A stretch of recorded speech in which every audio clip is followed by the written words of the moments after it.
What is up, everybody? This is Adam. Welcome back to Fouled Out.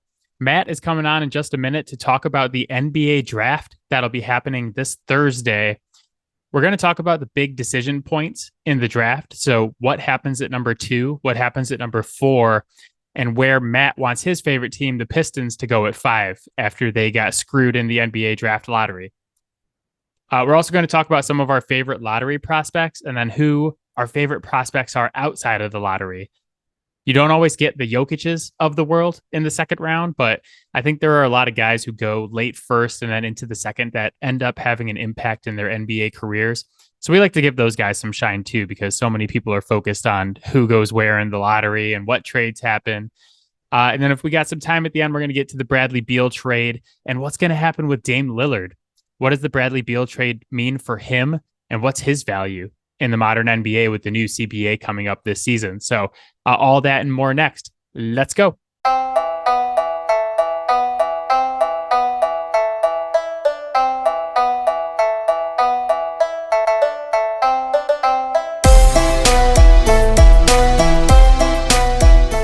All right, Matt is here.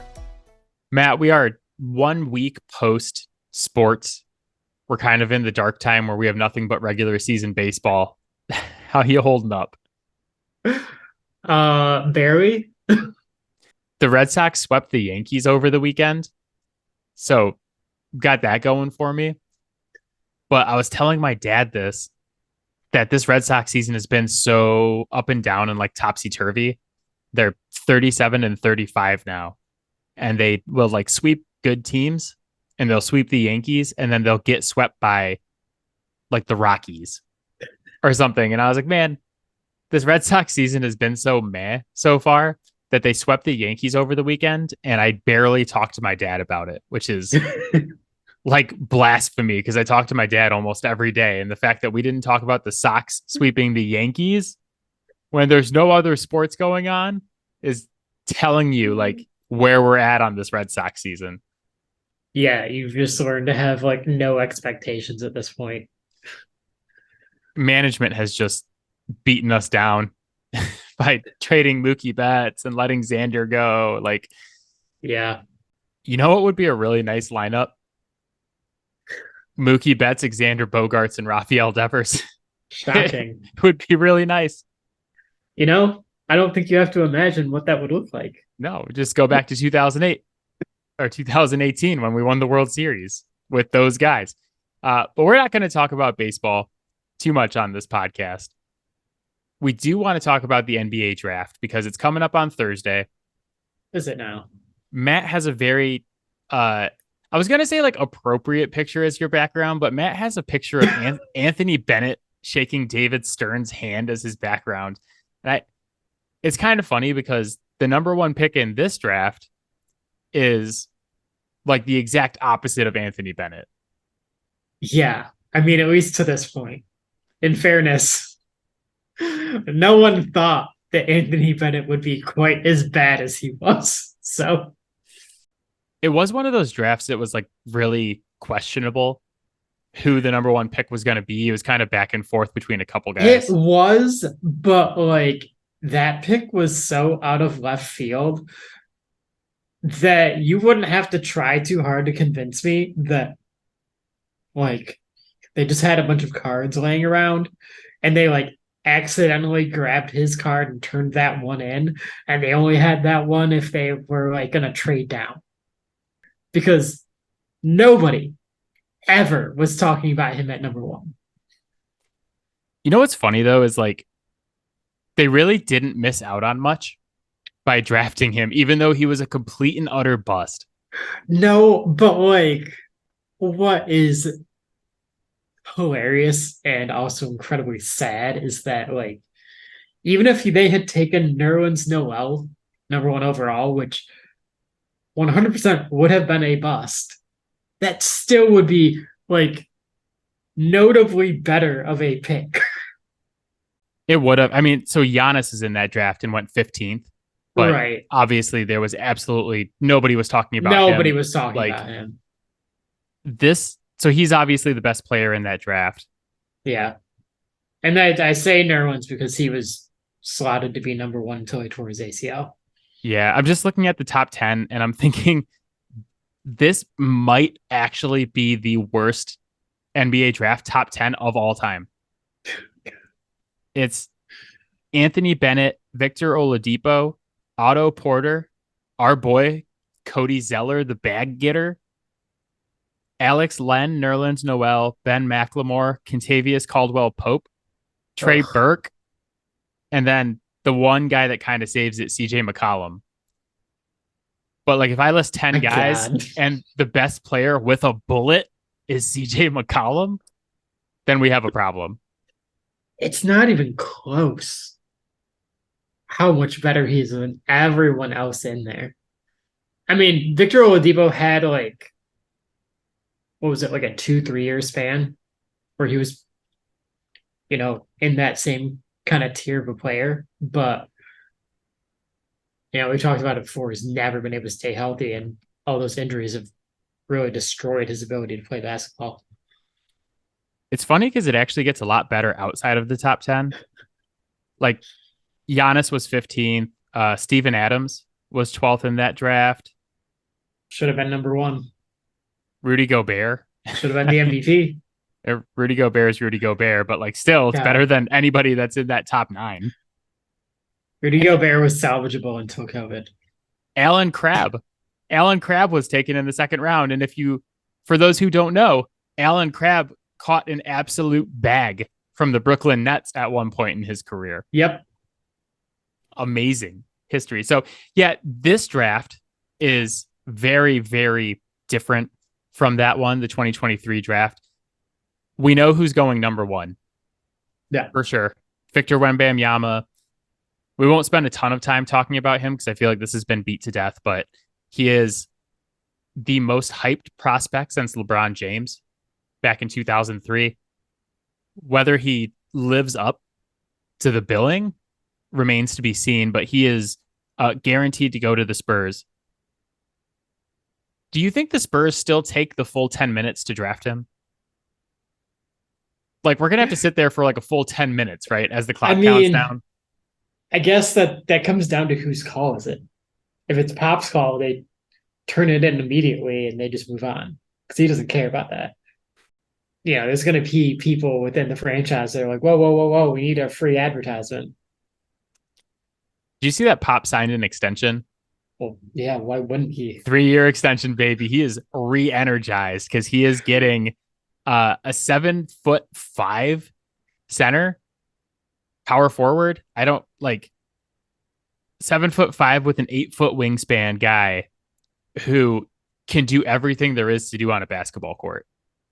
Wembanyama is like the guy you create in 2K, and people are like, yeah, that's like the most unrealistic thing ever. Like it's not, watch it, just watch him play. Go watch the highlights. He's 7'5", 8-foot wingspan, splashes, step back threes. He can drive, he can dribble, he can play make. Like, Yeah.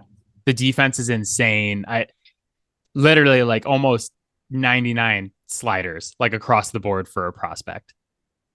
The only real concern about him is how's the body going to hold up in the NBA? Like, and that's not even like based on anything that we've seen from him specifically. It's just historically those bodies don't typically hold up. That's a pretty good place to be. I feel like the Spurs never get the number one overall pick in a Yeah. draft like 2013, where it's like, we could take Anthony Bennett or Victor Oladipo. When the Spurs get the number one pick, it's David Robinson, it's Tim Duncan, it's Yeah. Victor Wembanyama. It's drafts where there is absolutely no question of who's going to be the first pick, and it's someone that like guaranteed floor is basically an all-star. And upside is, I mean, Tim Duncan is one of the top 5 players of all time, in my opinion. David Robinson's a multiple time all-star. Like, we'll see. But the sky is the absolute limit for Victor Wembanyama. Yeah. I mean, I do think that David Robinson does not get nearly enough credit for where he should stand in like the NBA pantheon. just because he was kind of getting up there in years when they finally got him some help. Like they only got Tim Duncan because he got hurt. Like he was good enough to drag that team to being relevant. And it's funny because it's like the most important thing he ever did for the Spurs was get hurt in the correct season Yeah, for them to get Tim Duncan, and then him and Duncan go on to win an NBA championship in '99. yeah, And then the Spurs dynasty launches. and a lot of what Tim Duncan did. Not that like he was a very talented and a very smart player, but who learned a lot of what he wound up doing really, really well from David Robinson. Like the correlation there shouldn't be that hard to figure out. No, he is like the grandfather of the Spurs dynasty, right? It's Yeah, like he wins the first championship, he kind of launches it by yeah, teaching Tim Duncan the tricks of the trade, and then it's Duncan's yeah, show for 20 years. So yeah. Great post scorer, really underrated passer, great defender, sounding kind of familiar. yeah, so we know who's going number one. The draft gets really interesting to me at number two because I think there are two big inflection points in this draft.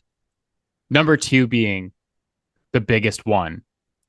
And I think this is the toughest spot that we've had in this draft, like toughest spot in this draft for sure, toughest Yeah, spot in a couple drafts, in my opinion. So the Charlotte Hornets are drafting second, and they have the choice between Scoot Henderson, the point guard from the G League, and Brandon Miller, the forward out of Alabama. Just quickly for people who don't know, Scoot is 6'2". I saw he measured it like 6'4" the other day, but pretty much everywhere has him listed at 6'2", which is like a pretty significant difference. yeah. So he's a point guard from the G League. He's kind of like a diet Russell Westbrook type player. Extremely, extremely athletic. Fantastic rim attacker, can play make, kind of a do it all point guard on offense. Averaged 17.6, 5.1, and 6.4 this last season in the G League.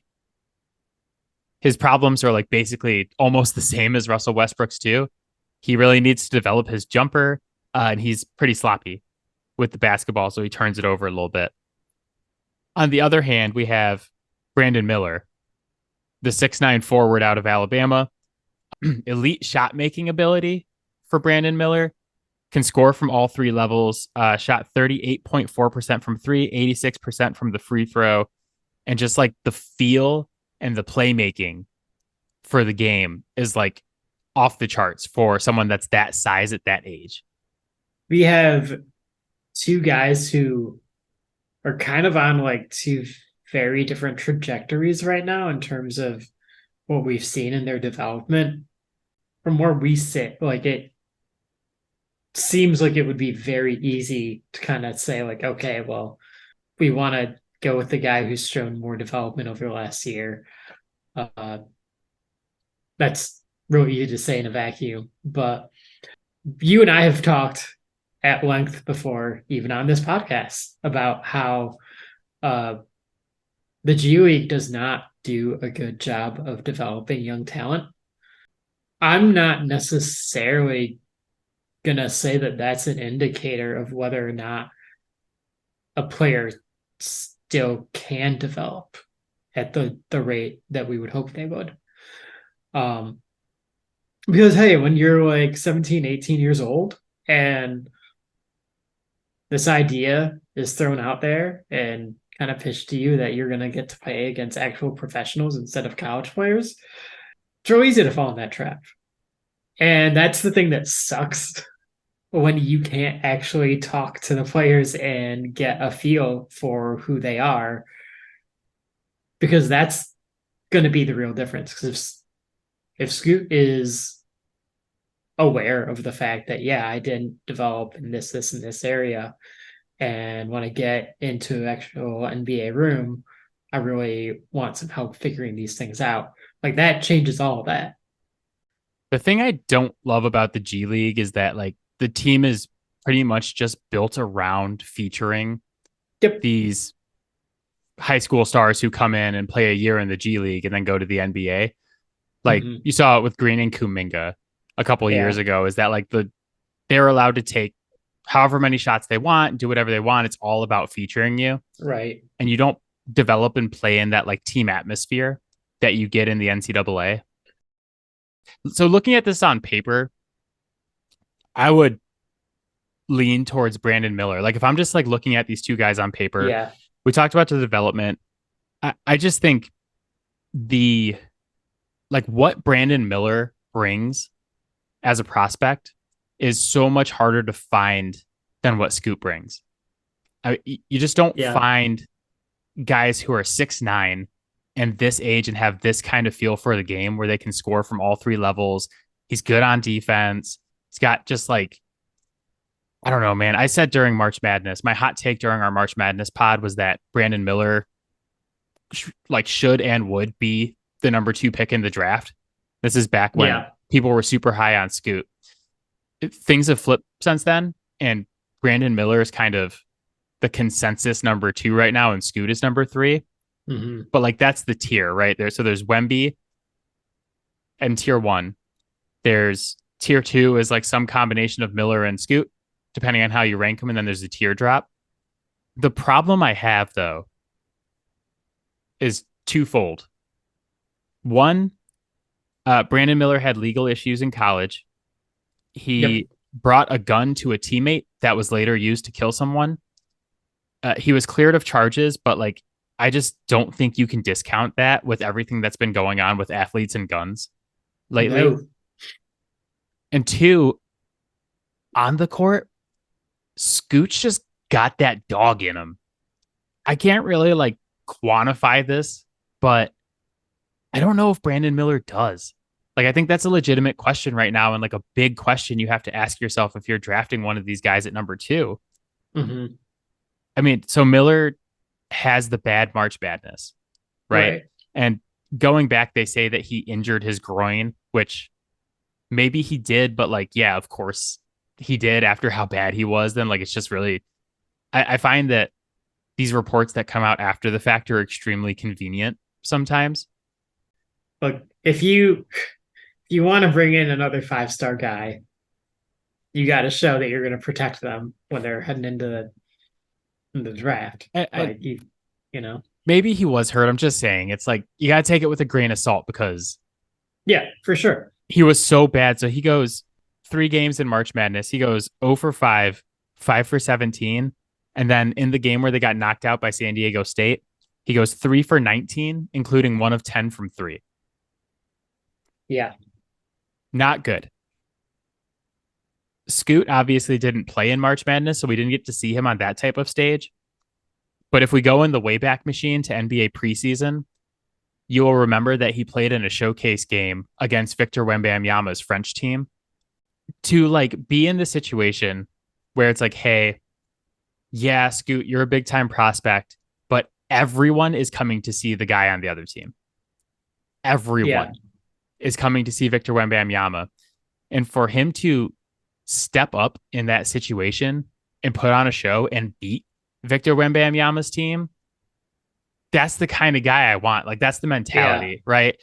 So just yeah. real quick, in that game, Victor Wembanyama goes 37, 4, and 5 blocks, and Scoot goes 28, 5, and 9 and gets the win, and was just going like at Wemby all night.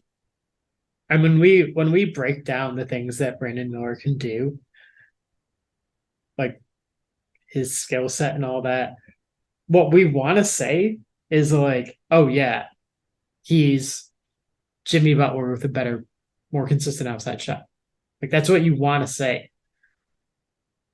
But we saw that tournament performance.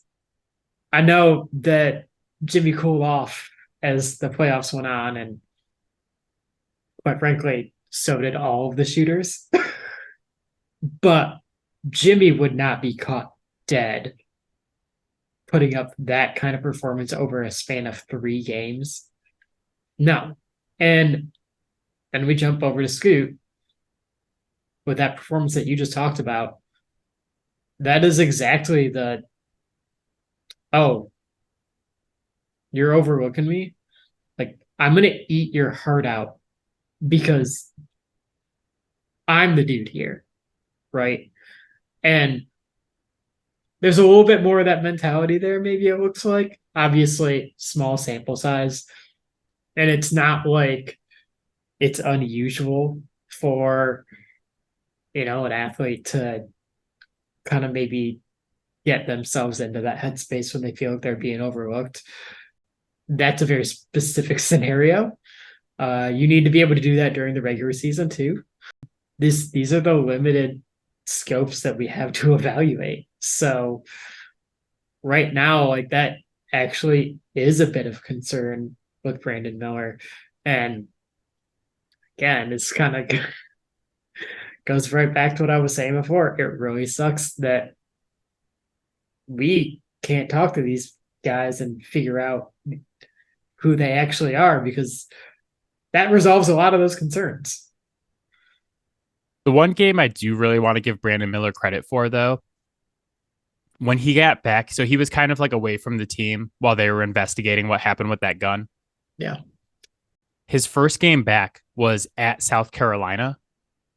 And like, granted, South Carolina was not a great basketball team this season, but he goes into a hostile crowd. He gets like patted down in pregame warmups to like make sure he doesn't have a gun on him, which was like messed up. But he has all this stuff going on, like legal troubles, worried about his NBA future, that almost got kicked off the team, almost went to prison, comes back and drops 45 on South Yeah. Carolina, including the game tying three and then the game winning shot at the buzzer in overtime.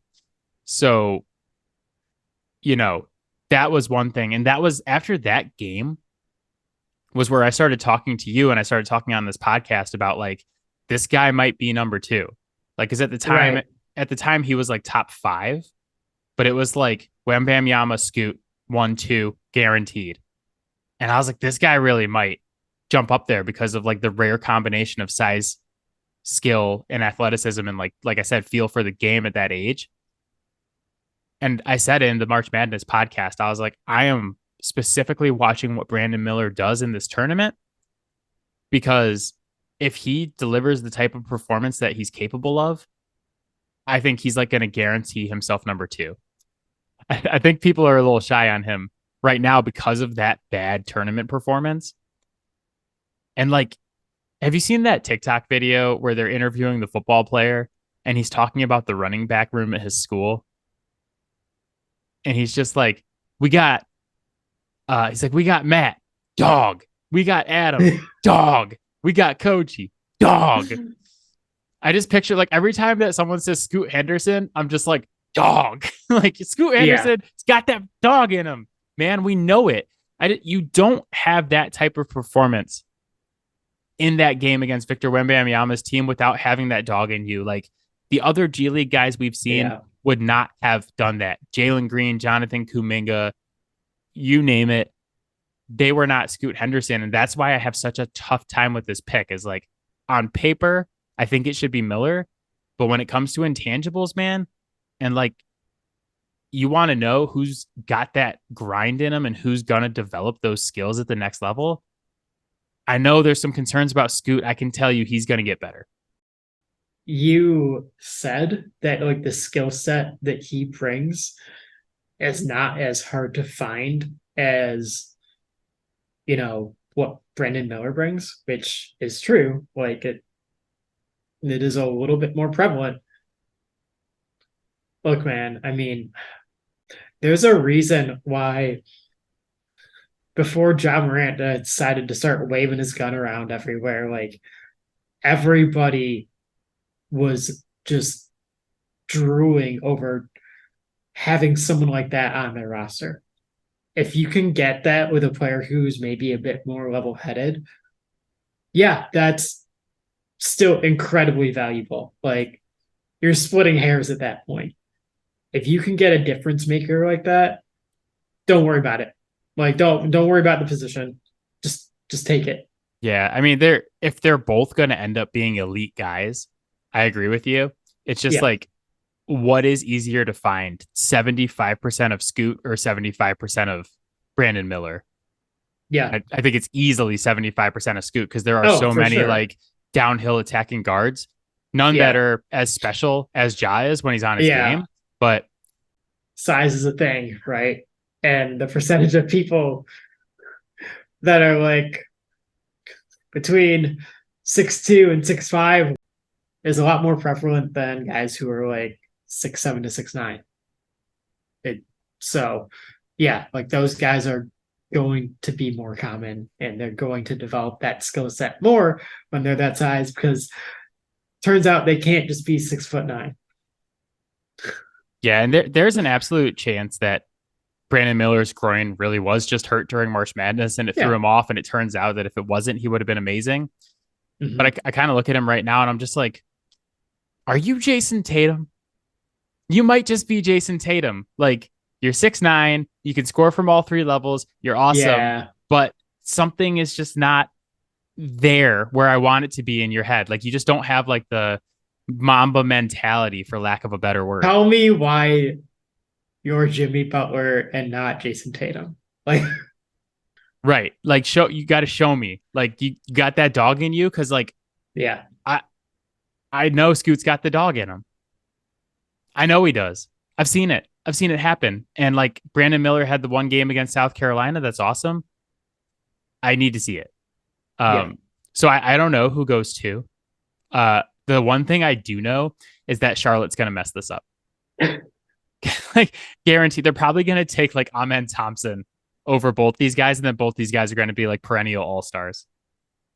Even if you're gonna go that route, you take Amen Thompson there because you're shooting for like the freak athlete, right?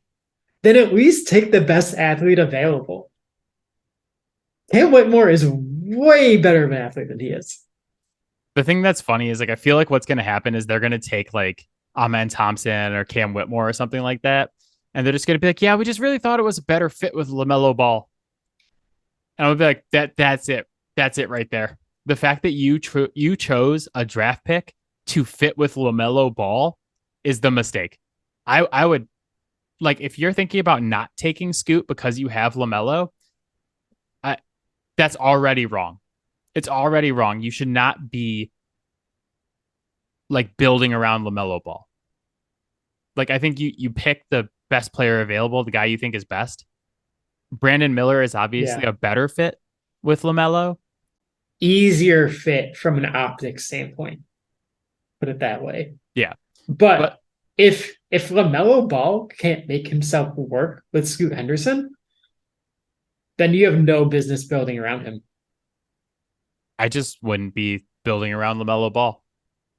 I wouldn't, not that he's not a good player. It's just like they pay him and they treat him like a franchise guy, Yep. and he's not. Like I apologize to Hornets fans, but he's not the best player on a championship team. I don't think he's the second best player on a championship team. I get that there's a lot of buzz around him from what he was able to do statistically very early on and all that. But I'm still left feeling when I watch him play that there is more flash than substance to his game. And the stats that he puts up does not translate to wins and losses as much as you want that to happen with your best players. That's the key for me is just like I know that the roster around him is not great, but Yeah, for sure. I like mean, he's he's played 3 seasons. He's played 51 games, 75 games, and 36 games. And none of those seasons the team's been very good. You know, PER, not fantastic. He's usually like in the 17s. Meh, I don't know. This isn't a Dis LaMelo Ball podcast, but like I just wouldn't be making decisions based on him if I was in the Charlotte Hornets front office. I do yeah. worry about Charlotte now that Michael Jordan sold the team because new owner syndrome is a real thing, and new Oh, owners yeah. are idiots. Like we just saw it. Yes. Like Because Michael Jordan was making so many smart decisions. no, I mean he wasn't, but like we just saw like Matt Ishbia take over for Robert Sarver, and like Yeah. objectively that was a good move, and then Ishbia just basically ruined the Suns. They Yeah. now have like $164 million committed to God. four. I told Marshall yesterday after they traded for Bradley Beal, I was like, yeah. He's like, I don't know if that's a good move or not. And I was like, well, they have 164 million committed to four guys. And he's like, what? Yep. Excuse me? And I was like, yeah, go look at the contracts. Ayton, Durant, Booker, Beal, 164 million, and you are locked into that team for the next 4 years. You could definitely move Booker if you need to, but why are you? Because that's the guy that you want to build around out of all those guys. You could still move Kevin Durant if you wanted to, but you did a lot to get him. So that's sunken cost there. Well, you're not moving Aiton at that salary. And unless Bradley Beal suddenly becomes like the picture of health, you're certainly not ever moving him. We never really talked about this aspect with the Kevin Durant trade, but I've just always thought it was hilarious that they tried to trade, they were like trying to put together a deal for Durant, and they were like, we're not willing to include Miles Bridges. And so the deal fell through. And it's like you have these guys who drafted or traded for Miles Bridges on draft night. Yeah. They developed him. They've spent all this time with him. And they're like, we're not willing to include Bridges. And then the new owner comes in and goes, why aren't we including Bridges? We have a chance to get Durant. Go get Durant. He's like, that was like his first thing is he's like, I don't care what you have to trade. Go get Durant. And these guys who never wanted to trade Bridges are like, oh, okay, I guess we're going to trade Bridges. And then you see what Bridges can be. Yeah. Right. So like new owner syndrome's real. It's the reason that they traded for Durant. It's the reason that the Gobert trade happened in Minnesota because the two new guys came in and they're like, well, Rudy Gobert's a former defensive player of the year. Like, why aren't we getting him? Here's 7 first-round picks. No problem. We're going to be great. New owners always do something stupid. Yeah. Always. And so I wouldn't be surprised if this pick gets traded for like Zion Williamson or something. You know, they're just like, oh, we'll give you like, you know, this pick in our next 7 for Zion. It'll be great. So Yeah. I saw a mock trade for the Pistons where they were giving up like 5 Isaiah Stewart and Bojan, someone else. Yeah, Bojan. Bogdanovich, I saw this. And I was like, no. You take Stewart out of there, maybe I consider it. But that deal's also not getting done without Stewart. I just saw that trade today as well. And it's the thing that was confusing to me is it's like, okay, so wait, Charlotte is giving up pick number 2 and they're getting like Bojan and 5. Like it didn't, I was very confused. Yeah. It's like, I wasn't sure why they were doing that trade at all. I know. I'm like, if you're Charlotte and you're trading 2, it is to bring in Zion and like take the chance on Zion. Right. I'm not giving up 2 to move down 3 spots and get Bojan Bogdanovich. Like, no offense to, and I guess Beef Stew, but like, no offense to those guys, but like, you're in a very clear teardrop from 2 and 3 to 4. Yeah. Why? It didn't make any sense for me. So Yeah. anyway, Charlotte's picking 2. They get their choice between those 2 guys. Portland picks 3, very likely taking, you know, whoever's left over. Yep. Between those 2 guys. I think the bigger question is not who goes at 3, because it's whoever's left between Scoot and Miller. Mm-hmm. I think the bigger question is who is drafting at 3. I wanted to get this take out there that I really think the best path forward for Portland is not to trade the 3rd pick. I'm at the point where I would probably trade Dame and rebuild because, like, say Scoot is there and I can trade Dame and get like some young assets and some picks. Yeah. And now I'm like looking at a core of like Scoot, Simons, Sharp, whoever I get back in the trade for Dame. I'm looking to like, I got a good base for a rebuild now. If you do the like Simons and 3 or like the Simon Sharp and 3 trade for whoever, now I'm like, I got Dame and I got like one other guy and maybe Grant comes back and Nurkic. Is that really enough to compete I mean, I guess like depending on who Yeah. they bring back, I don't know. Who is Portland getting for three Simons and Sharp that is going to make that worth it? Zion Williamson. Then Oh, no. oh wait, you got it. You said I got to make it worth it. Okay, Yeah. hold on. Like Jaylen Brown is the one that gets thrown around a lot, right? And you and I are both pretty strong Jaylen Brown stands, or at least have been. And I still love Jaylen Brown, even though he can't dribble.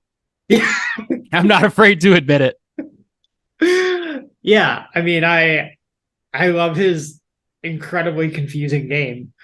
The Uh, worst handle of any second team All NBA player ever. I'm including centers.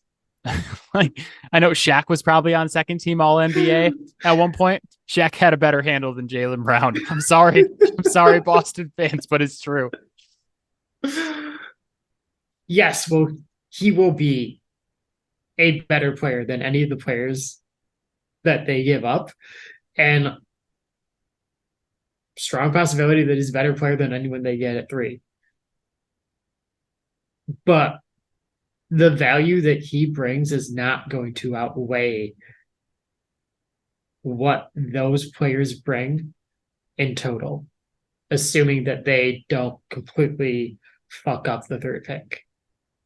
And I think that's the thing that gets missed. So yeah, I mean, I fully expect that Portland will be drafting at three unless, something really interesting materializes. It's a matter of, are they going to be drafting at three to put someone next to Dame to help him? Or are they going to be drafting at three for a rebuild because someone like the Heat pulled off some sort of crazy magic to bring him in? Because I guess that's what their focus is now. I don't understand what the hell's going on with the Heat. Yeah, Because my focus is winning the lottery tonight, but that I was thinking about this though because I was reading that article, the one that you're referring to, that said that the Heat were never really interested in Beal and that their main focus is Dame. And we were kind of questioning the other day. We're like, yeah, but do the Heat really have like enough assets to bring in a Damian Lillard? mm-hmm. And this might be like hot takey, but I'm kind of getting to the point where I'm really wondering what Dame's trade value is in 2023 with the new CBA coming in soon. Yeah. I'm kind of wondering if like I still think Dame is a top 10 player when healthy. I think you'll agree with me there. Yeah. But he's a 6'2 guard. He's 32 years old, which like I mean is not being 32 is not that old, right? Like don't make me feel like crap. The he's a 32-year-old guard, which is old for the NBA, but not in life outside of the NBA. I'll have you know. And over the next 4 years, I got to pay him between 46 and 63 million dollars with this new tax apron thing coming in next season. Yeah. And like, all the Wizards got back for Bradley Beal was basically Chris Paul and Landry Shamet and some seconds. Obviously, Dame is a much better player than Bradley Yeah. Beal, but like, I don't think that the Kevin Durant or Rudy Gobert trade is out there anymore with how much money he's making and Yeah. what's going on in the CBA. So like, I mean, Yeah. what? Well, and I don't think that going forward, those trades are going to be there for anyone. I mean, there might be a couple of anomalies, but like you're not trading those guys. So Yeah, I think the price on Dame is going to be like, say he does get traded. I think it's going to be mhm. much more reasonable than people think. And so I think like re-looking at the Heat through that lens, I think it's a legitimate question of like, is Hero, uh, Nikola Jovic like maybe like a sign and trade where they give like Struess or Vincent and then like one or two first round picks, like maybe that is one of the better offers they're going to get for Dame. Hmm. And I think like that's the tough spot that Portland's going to be in is like, was that enough for Dame a year ago? No. No. But like now with the new CBA, is it? Maybe. Like, is Yeah. because maybe the other options are like, Maxi, Harris, and like a future first from the Sixers. Is Yeah. that on the table? Maybe that's one of the more intriguing ones you get because you believe in Maxi. So like I think acquiring someone like Bridges who you think could flourish is going to be the new focus of these trades and not necessarily getting four unprotected future first like we've seen in the past, especially for these guys who are making big money like Dame. An important thing for Portland to consider too is that like if you're going to rebuild, eventually you're going to have to sign future free agents. And being able to show like, hey, we did right by this player, even if it wasn't necessarily as like helpful for us as we would have wished it to be, that can be a difference maker in free agency when you have comparable terms between two franchises. Like if there's similar deals on the table and you've as Portland shown that you're going to do right by your guys and the other owner is James Dolan, they're not going to go sign with James Dolan unless they really just want to play in New York. I was thinking about this with Portland's pick. Like, say the Pelicans trade up to two and take Scoot because apparently they're obsessed with trying to get Scoot and they're willing to do whatever they have to do to make it happen. And you draft Brandon Miller. It's like, okay, one, like, yeah, Brandon Miller's probably a much better fit next to Dame. Mm-hmm. But also, like, say you can get that package from Philly. It's like Maxi Harris for matching purposes and then like one or two future first. And now I'm going into next year and I got Simons, Maxi, Sharp, and Miller. I'm like, ooh, okay. That's like getting me moving a little bit, man. As far as like a rebuild, start with that core. Like, okay, maybe we flipped Nurkic for something. We got a couple future picks. Like, I'm Yeah. feeling a lot better about that moving forward than I am about like Damon Brown. And now I got to try to win a championship in the next 2 years. Yeah. You also got to keep in mind too that if you say do the deal with the Heat and those first round picks are further down the line, we already kind of talked about how Dame's getting up there in years. Uh, that team is already kind of cap strapped. That team might not necessarily be a championship contender in 2027. They might be in rebuild mode. And suddenly that's a more valuable pick than the, 18th overall pick that you were getting from someone else. I will just say my fear about trading with the Heat is that Pat Riley is eternal.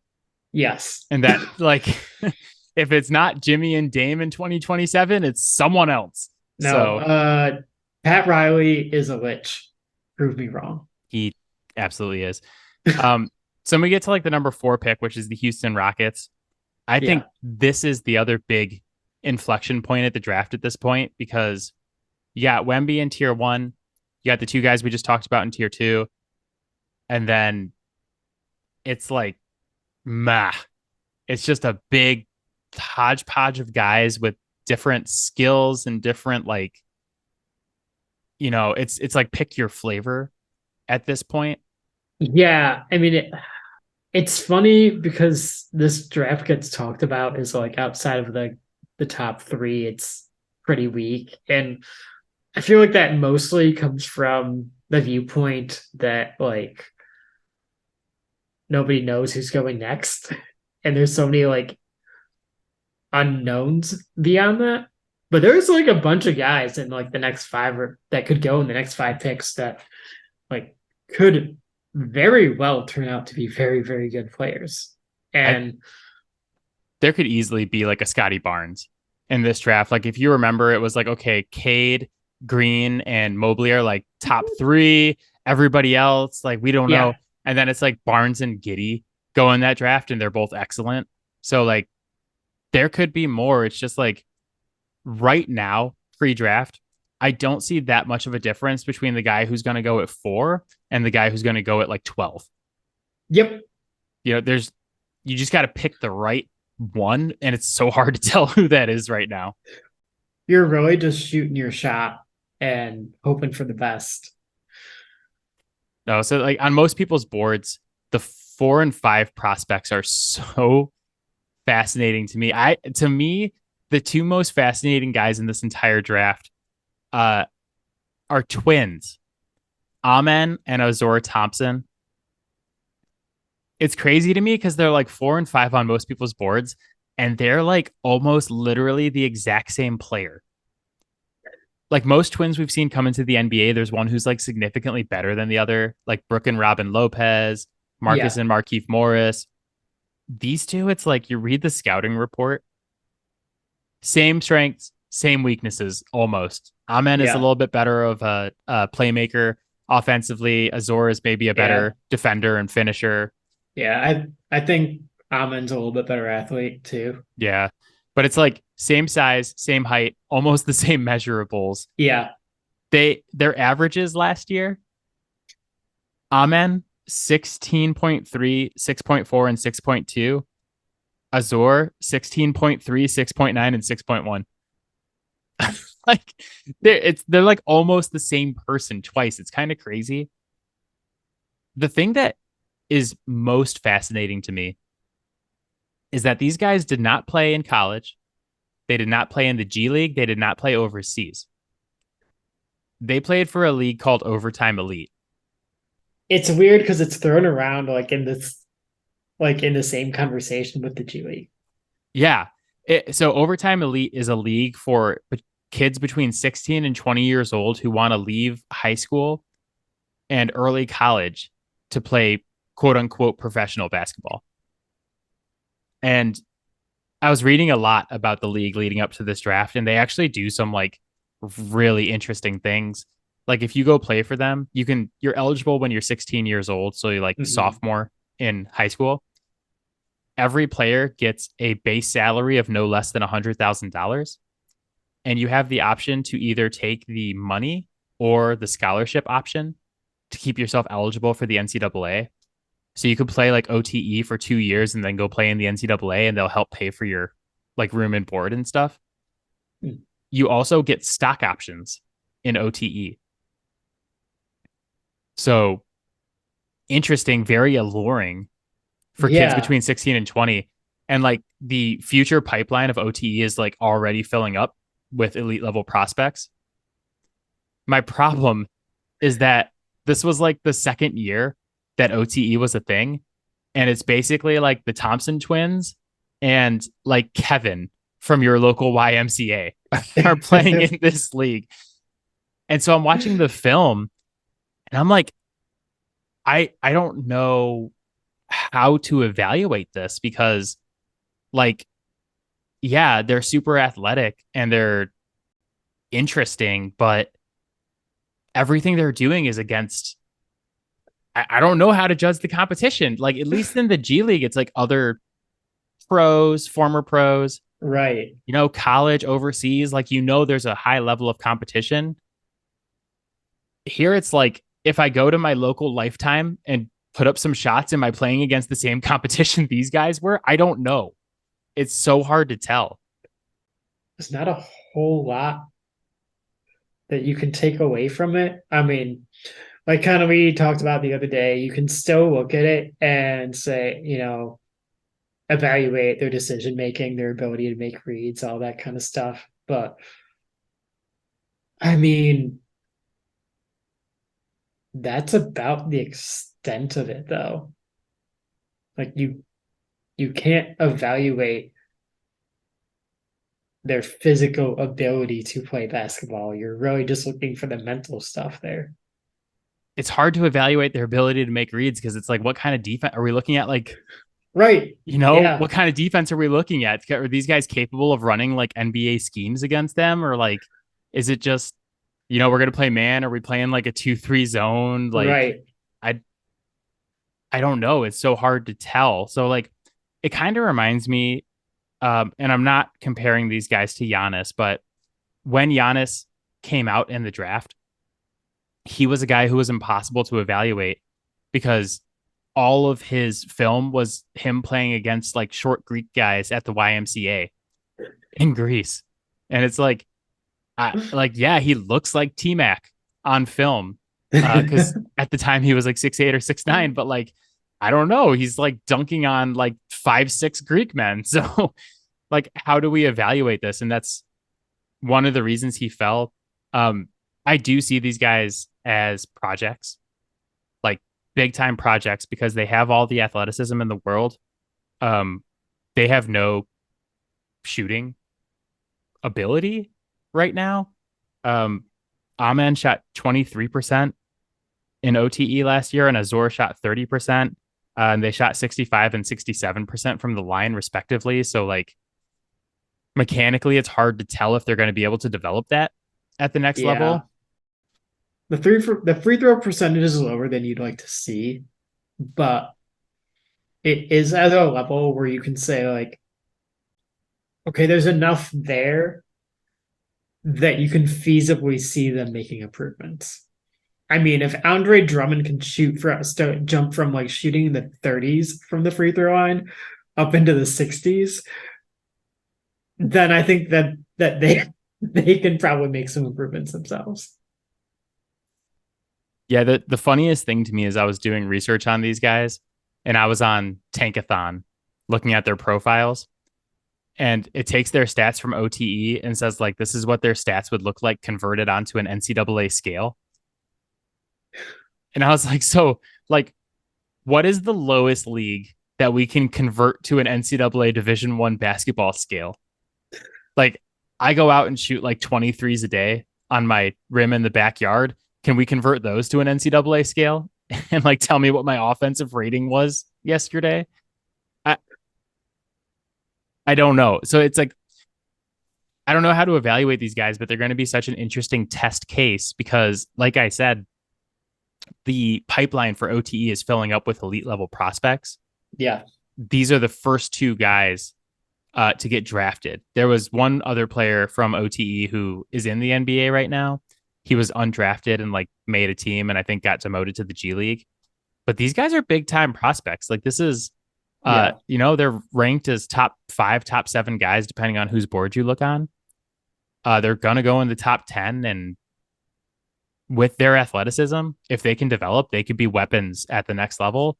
Or it could turn out that OTE is a complete bust and we could just like knock guys way down the rankings for it. So, um, Yeah. I mean, how many years realistically does OTE have to actually prove itself? dude, apparently business is booming right now. And they're being seen as like an asset and like a feeder system to the NCAA and the G League because they're taking like high school, elite high school level players from like around the country to play there. Okay. And they have like legit people involved with it. Like Kevin Ollie is a coach who's won a national championship. And like you look at the coaches and they're like legit Yeah. dudes who can develop players. So like I don't know how I feel about OTE because like the dudes are out on the court trying to run sets and like the lights go off and there's like a laser show in the middle of the game. And like a lot of what they do is to make TikTok videos. So it's like Good God.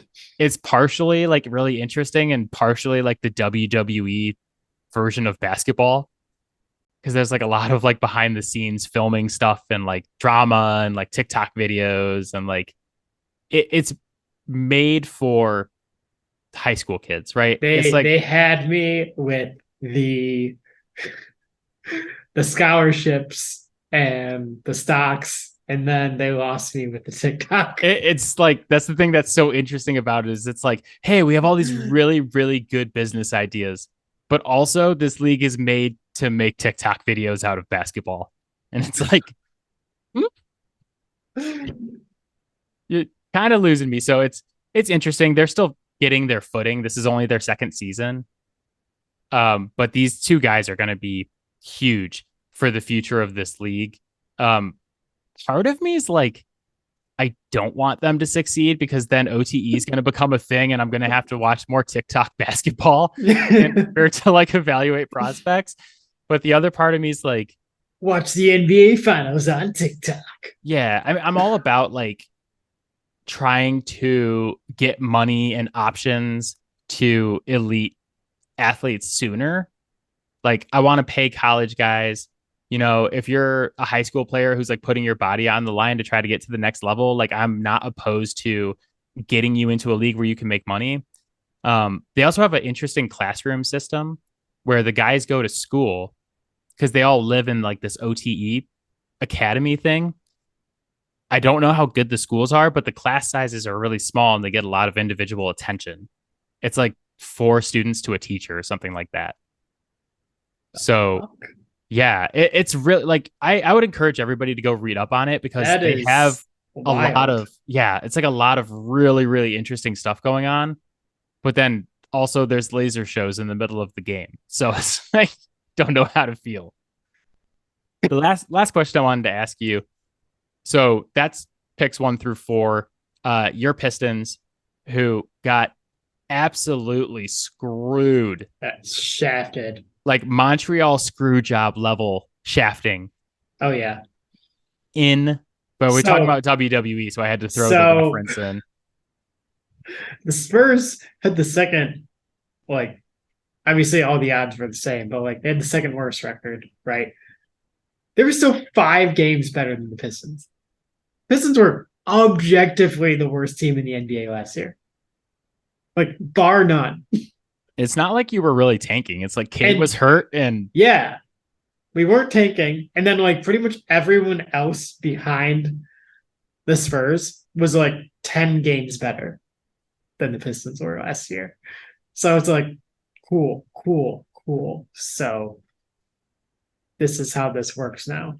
like if you were picking like second or third, that's one thing. Yeah. But to fall as far as you could possibly fall to go to Yeah. 5 is like, um, so what do you want Now, the Pistons to do at 5 since this is where you're at? yeah. So, I mean, in reality, I am going to trust Troy, whatever his choices are, because overall, from what I've seen, his track record's been pretty good with drafting. Um, Sadiq Bey didn't maybe turn out as well as we have hoped, but I mean, his rookie year he showed that he could do the things that we liked, and then he just forgot how to do all that stuff. So I think there's a tendency for people to really want to go for like another home run swing here, and go with like another guy that they think is just going to be like an absolute superstar. My thought here is I want someone that I at least know can kind of be the glue for some of the guys that we have. You've got Cade Cunningham, you've got Jaden Ivey, who both been very promising so far. Jalen Duren has had a very promising start. And I love Beast too.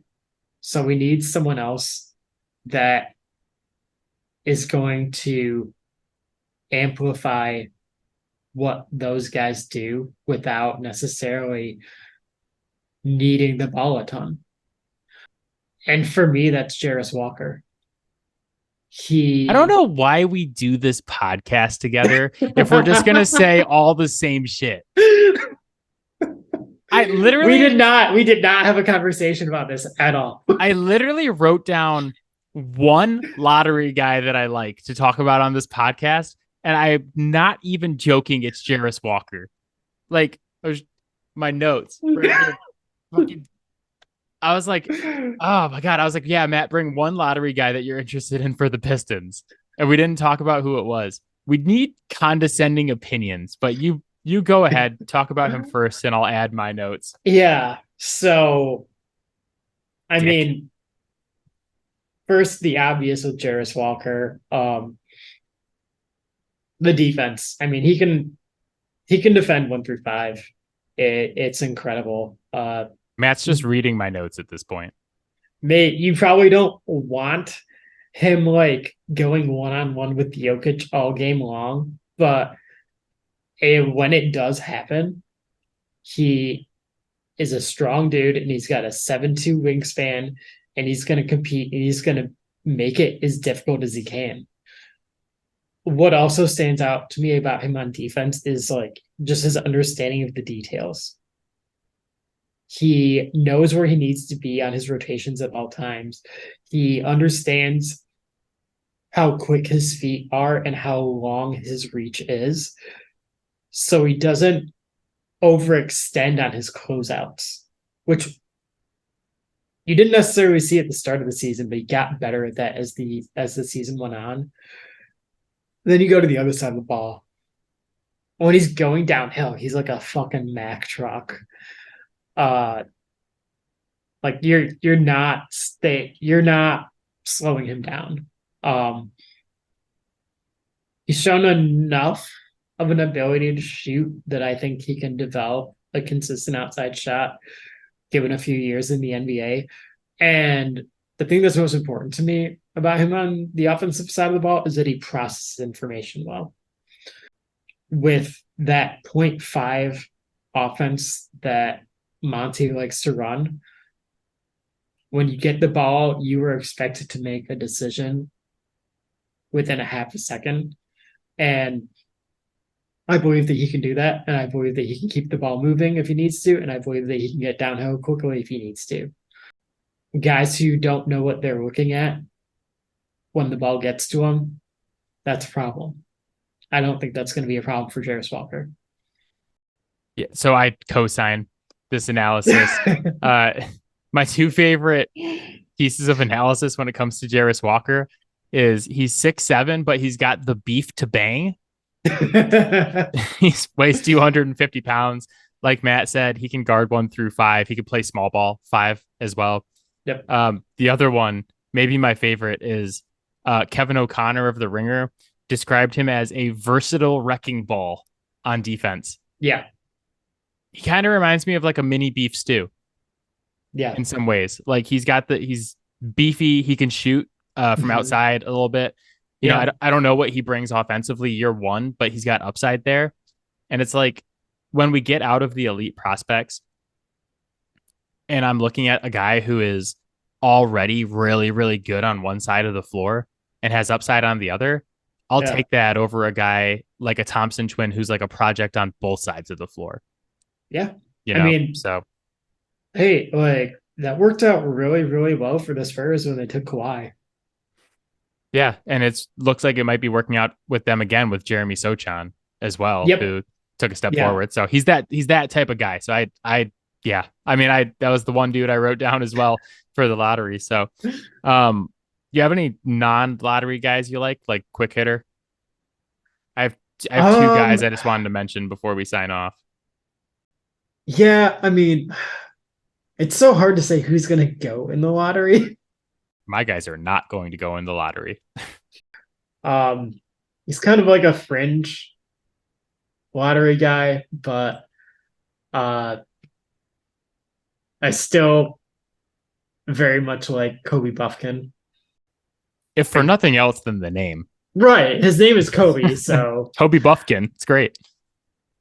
But he's very quick, solid defender, got a solid jump shot, and his ball handling and ability to move the ball is pretty good. At this point, we kind of talked about it already. You're taking lottery tickets. So you're just shooting your shot and hopefully it works out. But there's enough there for you to think that you can get, a starting worthy guard out of that.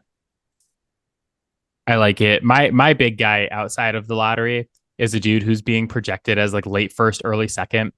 And that's Trace Jackson Davis, the power forward out of Indiana. Yep. I talked about him during March Madness, but his career totals of over 2,000 points, over 1,000 rebounds, over 250 blocks, and over 250 assists. Only one player in NCAA history had done that before him, and it was Tim Duncan. Uh, I'm not saying that he's going to be Tim Duncan, but like I say this every single year in the NBA draft, is that there are guys who are like late first, early second round picks who are just going to be good basketball players in the NBA. And Trace Jackson Davis is one of those. He's going to be better than the guys I've recommended the last couple of years, I think. And he's going to go later. So like Duarte was a big one for me a couple of years ago. Um, if you look at Trace Jackson Davis's draft profile, it's like every single thing is a positive. The only negative is draft age. Yeah. So like he's going to be a great player and he's going to fall into the second round because he's older because he played all 4 years of college. I'm fine with that. We used to do that all the time, and guys were still good NBA players. So like, I think he's a guy who can come in and be an impact player on your bench right away, like a eighth guy as a rookie, and he's got upside from there. So I really like him a lot. And if I had like a late lottery or like early 20s pick, I would be taking him over some of these other guys who just are like super athletic with a lot of upside, but don't like, they look like baby gazelles on a basketball court right now. Yeah, I mean, kind of doubling down on my take about the Pistons pick, but like sometimes, especially when you're already like a quality team, you just gotta take the guys that already know how to play basketball and have the physical ability to do it at that level. Like you don't, not everyone needs to be a superstar. And I know that right now it might seem like a little bit of a like cherry picking to call back to the Heat, but like this this year wasn't like a one-off instance. They've had multiple deep runs with this roster, and the like outside of Jimmy and Bam, everyone on that roster is a role player. Yeah, Trace Jackson Davis is like a perfect like guy who would get drafted by the Heat in like the late Yep. first or the second round. And like in the playoffs next year, he's averaging like 14, 9, and 3 blocks. Like, who the hell is this guy? And it's like, I tried to tell you that he can contribute right away and then he Yeah. can have upside. The last guy I wanted to mention before we sign off, this should come with like a burn warning because I am seriously approaching like scorching hot take territory right here. Like I seriously like take your headphones out and put this on speaker so you don't burn your ears listening to this. I would draft Imani Bates in the second round. I have no on or off court reasoning for this. Like absolutely none. But it wasn't that long ago that Imani Bates was seen as the number one player in this draft. Yeah. Like before Victor Wembanyama really became a thing, like 3 years ago, we were looking at this draft and saying this Imani Bates kid is the next Kevin Durant. Basically, when he was a sophomore in high school, it was like he was projected, like the hype was unreal. It was like, this kid is going to be amazing. He's the next coming. We should start tanking right now to get him and just suck for 3 years. Go back and look at it. Oh yeah. I Like, mean, like, especially like in like the Pistons subreddit too. Like, yeah, because obviously he's a from lot of like Ipsy. Michigan based people like just drooling over him. And it's funny because before you said that, I was just getting ready to like remark on how far he has fallen. Yeah, it's worth taking a flyer on him in the second round, but man, like anyone who drafts him absolutely needs to do so with a caveat of, dude, we are putting you through boot camp. You are going to be on a short leash here because you've not shown the ability to handle freedom since you become an adult.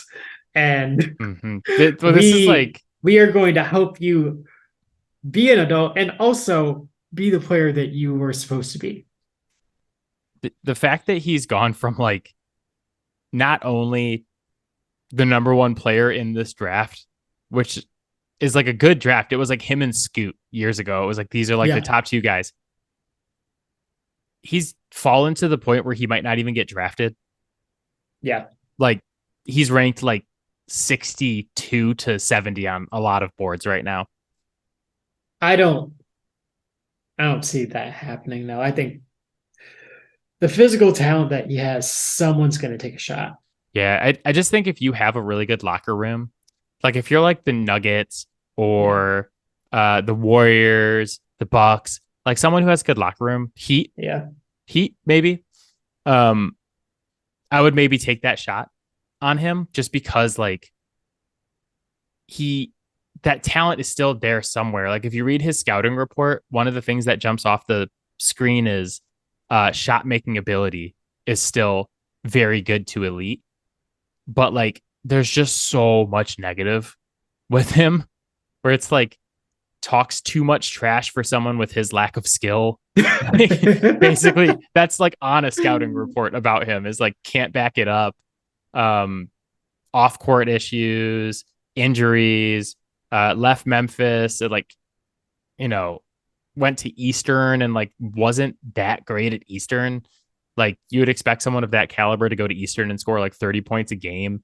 And like he was good, but like the team was still bad. And like he just never saw a shot he didn't like. Like there's a lot of issues, but like I don't know, man. If there's anyone in this draft who's going to be like a late second round guy and turn into like a stud player, it could be him because the analysis on him at one point was literally the next Kevin Durant. Yeah, it is absolutely wild the trajectory that his basketball career has taken. And he's maybe fallen off harder than like any prospect in the last 15 years. It's insane. Like, yeah, Laramie Tunsil had a video of him getting like smoking weed through a gas mask release during draft night and didn't even fall as far as this guy's fallen. Yeah. Insanity. But that is it for us. As always, Fouled Out can be found on Spotify, Apple Podcast, Pocket Cast, Overcast, anywhere you get your podcast. You can hit us up on Twitter at Fouled Out Sports. You can find Matt on Twitter at Matador_defense. And you can find our videos on TikTok at Fouled Out Sports Podcast. Maybe go check out some OTE basketball while you're there, because trust me, the clips are numerous and belligerent.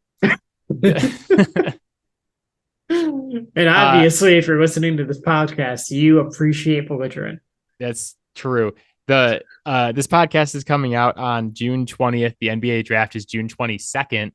And then Matt and I will be back next week breaking down the draft. And then we're going to start talking about some NBA free agency, some of the trades. Maybe we'll get into the Beal stuff a little bit more. Keep my fingers crossed that like there was a tweet the other day by a beat writer who was like, if my sources are correct, NBA teams are going to start doing some stupid shit this offseason. And I'm so here for it, man. I think with this new CBA coming in, I think that we're going to see some stuff. And we'll be here to break it down for you guys. Yeah,